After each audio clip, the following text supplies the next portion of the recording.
Tell one I haven't told in a while. I don't know if everyone here has heard this before, but Aunt Linda's here. Has anyone here not heard a story about my Aunt Linda before? Okay, this is just for you in the back then. In case you're wondering, what my country credentials are, well, this is my family. We were doing some shows up in Alaska, and Aunt Linda was meeting us up there. But she had a little trouble at airport security due to a tub of lard. True story.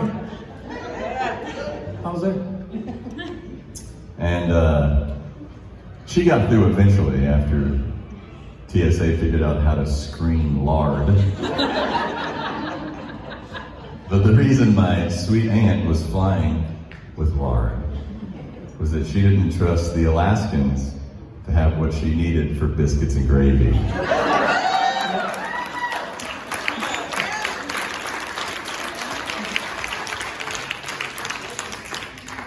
So those are my country credentials.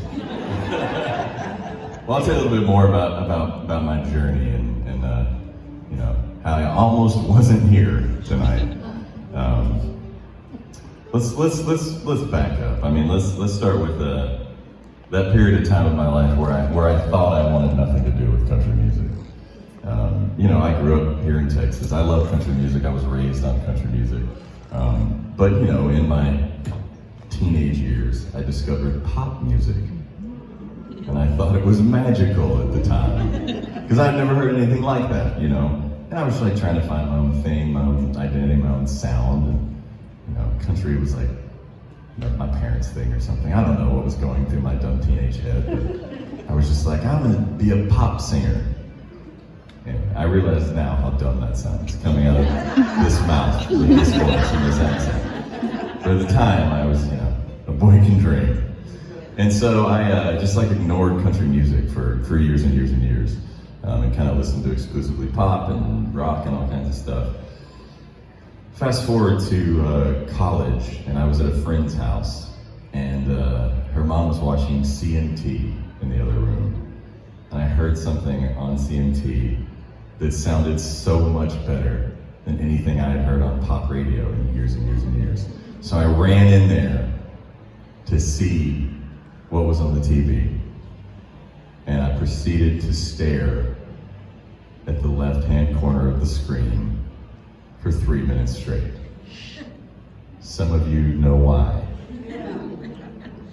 There's some youngish people here, so if you're confused as to why I would have done that, that's because back in the 1900s,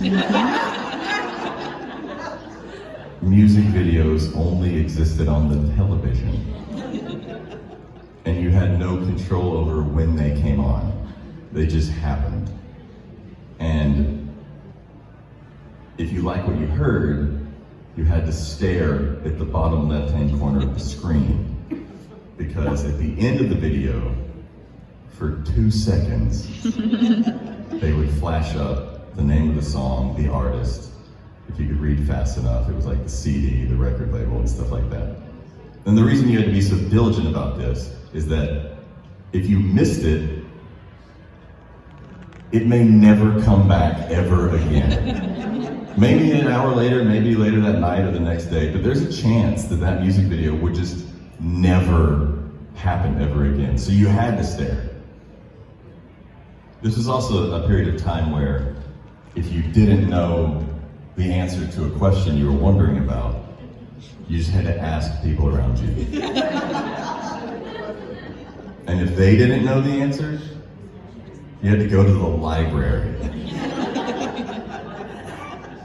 For you young people, that's where the books live.